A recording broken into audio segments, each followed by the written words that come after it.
In what direction from the point this to 1 - 1 is the direction derivative of this function is maximum. Same question आहे मागच्यासारखा. करायचं काय, फक्त point बदलवायचे आणि magnitude काढून दाखवायचे. मी पटकन एका मिनिटात सॉल्व करून दाखवतो. फाय दिलाय तुम्हाला x² y/z². ओके, चला सुरुवातीला काय काढणार तुम्ही, डॅबा फाय बाय डॅबा एक्स, एक्सला सोडून y/z³ कॉन्स्टंट बाहेर, x² डेरिव्हेटिव्ह 2x काय येईल 2x y/z³ उलटं पालटं लिहिलं तरी चालेल. डॅबा फाय बाय डॅबा Y with respect to Y काढताय, वायला सोडून कोण आहे x² z3.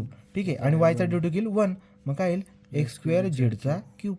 ओके, चला डॅबा फाय बाय डॅबा झेड, झेडला सोडून कोण आहे x² y, मग z³ डेरिव्हेटिव्ह काय येईल 3z², मग 3x² y/z².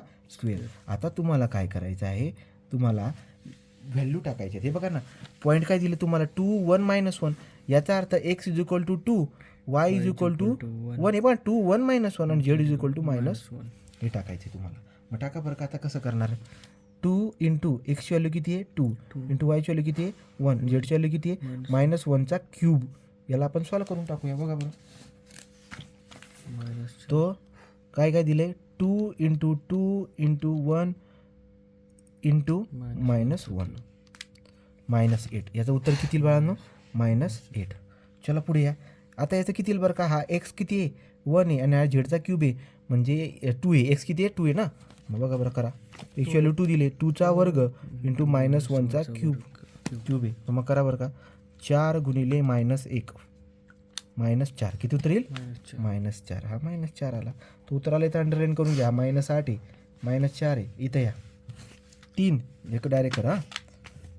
3 x ची व्हॅल्यू किती दिली, x² करायचं ना, x ची व्हॅल्यू किती 2, तो 2चा वर्ग, y ची व्हॅल्यू किती आहे 1, z ची व्हॅल्यू किती आहे -1 त्याचा स्क्वेअर. मग बघा आता कसं करणार आपण, 3 × 2चा वर्ग × 1 × -1चा वर्ग. ओके का, किती येते बरं का, वर्गच आहे ना, क्यूब आहे, वर्ग आहे.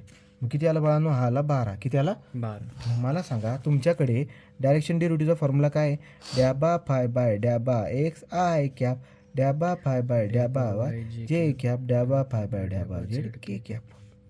बरोबर, चलो बरं का. हे पहिल्याचं उत्तर किती आलं -8 -8 आय कॅप -1 2 1 -1. हे बघा, ही चूक झाली, 2 दुने 4, हा किती झाला -4. मग आता बघा, इथं जर तुम्ही टाकला तर हे उत्तर कसं येईल, पहिलं टाकायचं बघा, डॅबा फाय बाय डॅबा किती -4 -4 आय कॅप, दुसरा किती -4 -4 जे कॅप, तिसरा किती आला 12 +12 के कॅप. ओके का, या पद्धतीने हे आपलं डेल फाय आला आहे. तर आपण काय म्हणणार, in this direction the direction derivative कोणाचा, डेरिव्हेटिव्ह ऑफ फंक्शन काय five = x² y/z3 is maximum. काय आहे मॅक्सिमम.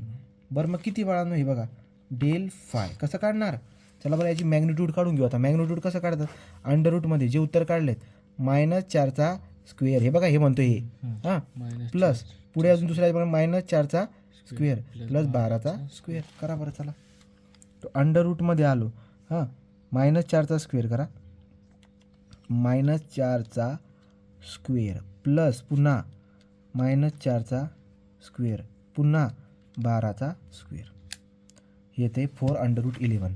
तो मॅक्सिमम व्हॅल्यू किती आली, मॅग्निट्यूड जर विचारली तर 4√11 is the maximum magnitude. Okay का सगळ्यांना, मॅग्निट्यूड. अशा पद्धतीने उत्तर सॉल्व करायला होता.